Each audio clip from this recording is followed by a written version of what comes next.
Welcome to Second Take, the show that focuses on the issues behind the news. This time last week, the inaugural National Development Report was released by South Africa's 26-person National Planning Commission. Terence Creamer was at the launch and joins me to discuss some of the key economic themes. Terence, welcome to Second Take. What are the main economic issues canvassed in the report?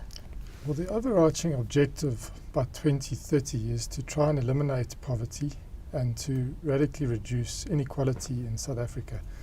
And the way we would measure that is that at the moment the poverty line has been set at 418 Rand per person per month, which seems quite low, and there's going to be a lot of debate about whether that's really a relevant poverty line or not. But that's what they've set, and they've benchmarked it. And at the moment, about 39% of South Africans live below that line. And the aim is to, by 2030, migrate the society using different mechanisms to as sort of having no one below that line, 418 Rand, in 2009 Rand terms. So obviously it will be a different figure by 2030. And then on the income inequality, income distribution side of things is to start, we've got a very bad Gini coefficient of 0.7.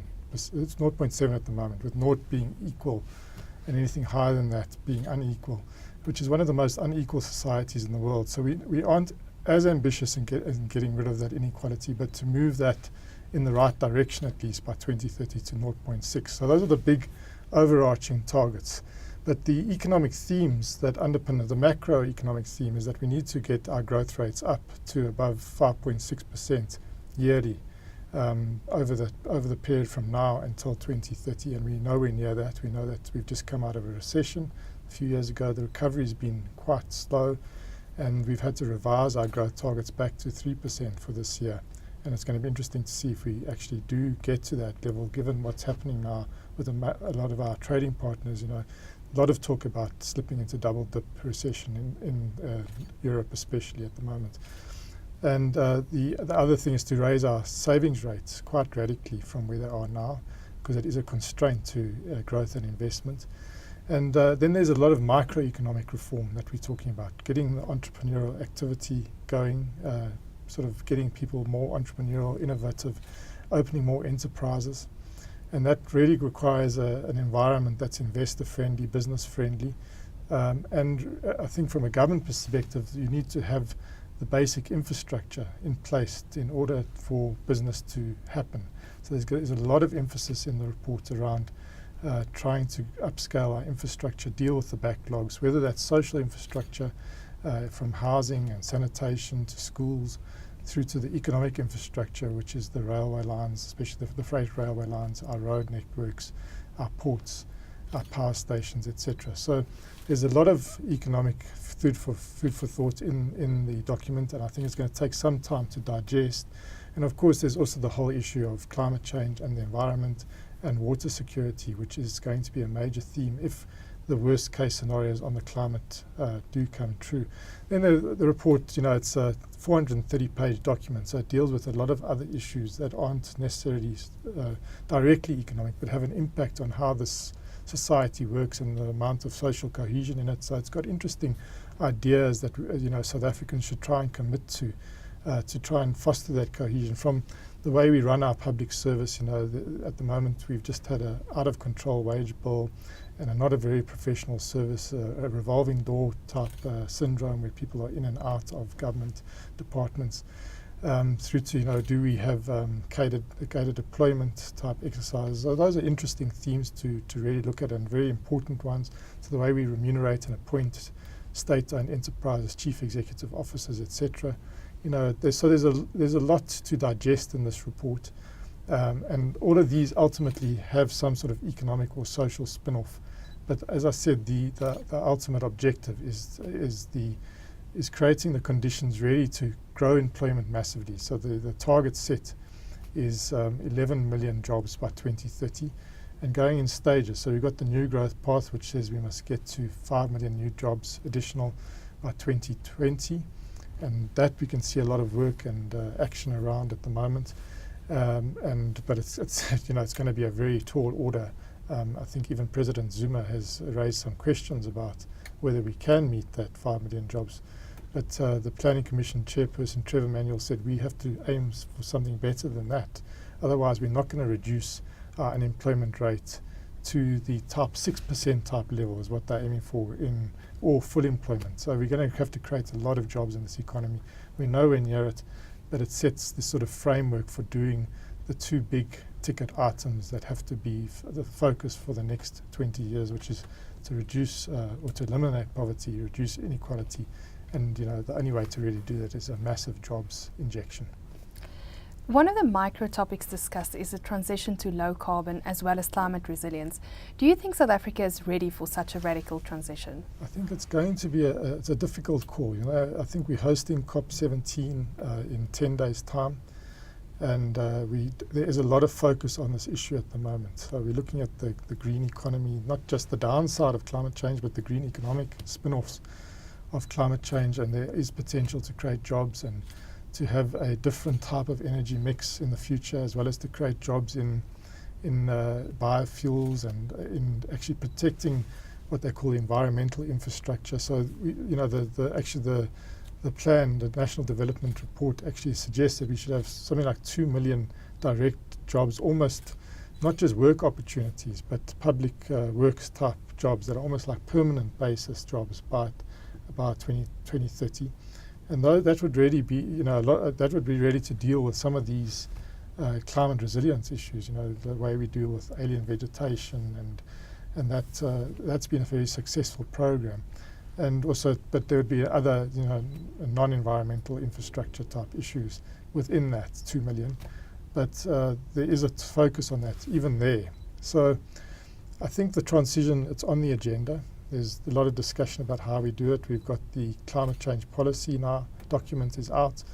It's quite ambitious in terms of moving us down our greenhouse gas emissions curve quite radically by 42% when we eventually do start declining.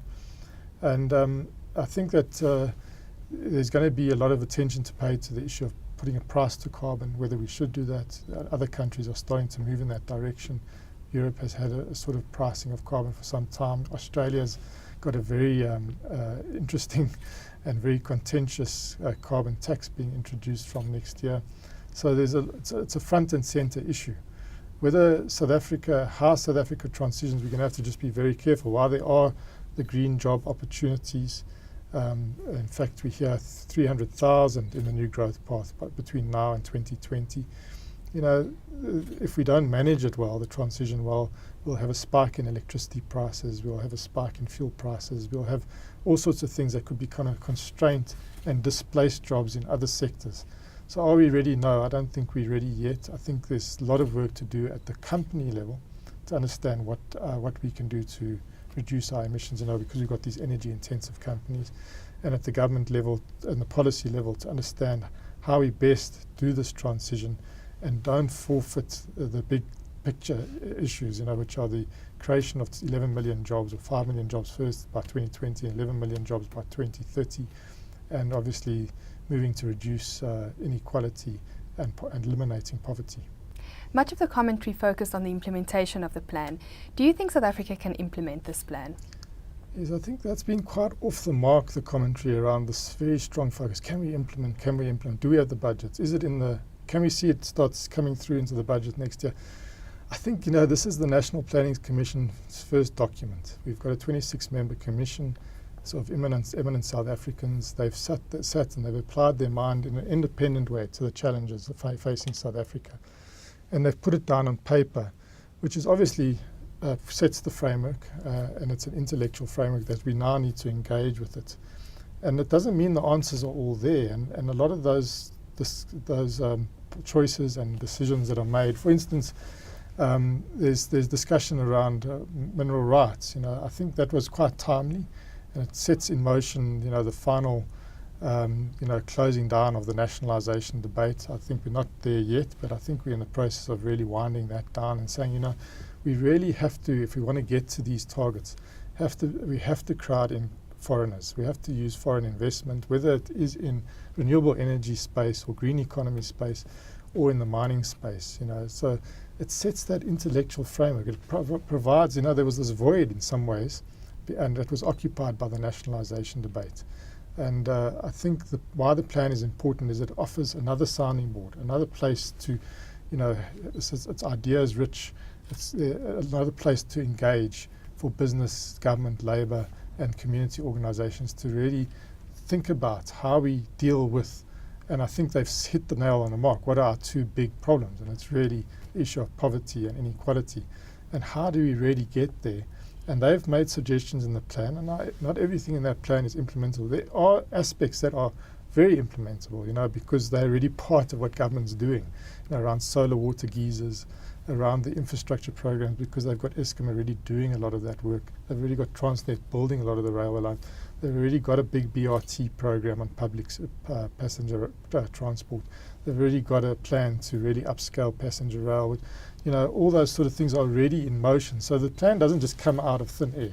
It actually brings in a lot of what's already budgeted for, whether it's on budget or off budget. But the point is not to implement every single little aspect. This is an advisory report, which now society must engage with the vision.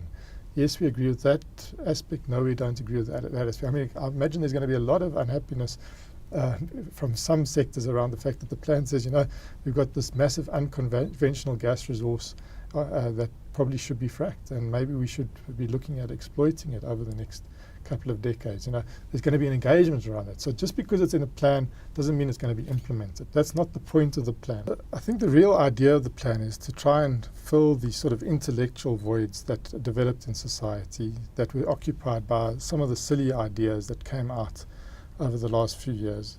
And really the rhetoric around nationalisation is the main sort of idea I'm talking about here, where it was really counterproductive. It really didn't inspire confidence in that South Africa understands that it's not going to meet this challenge by itself. It doesn't have the resources, managerial, financial, fiscal, to really meet the challenges by itself. So this plan actually says we need to work together, not just only as South Africans, but as Africans. It's got a big focus on regional integration in it, and with the rest of the world, because we need to get people excited about South Africa as a place that is a good place to do business, a good place to raise your family. It's safe, and it's a place that you want to come as a tourist. And I think this is what the plan is really about. It's about providing an alternative vision, not really about every little bullet point in the plan being implemented. Terence, thank you very much. That is the Second Take show for this week. Thank you for watching, and join us again next time for more news analysis.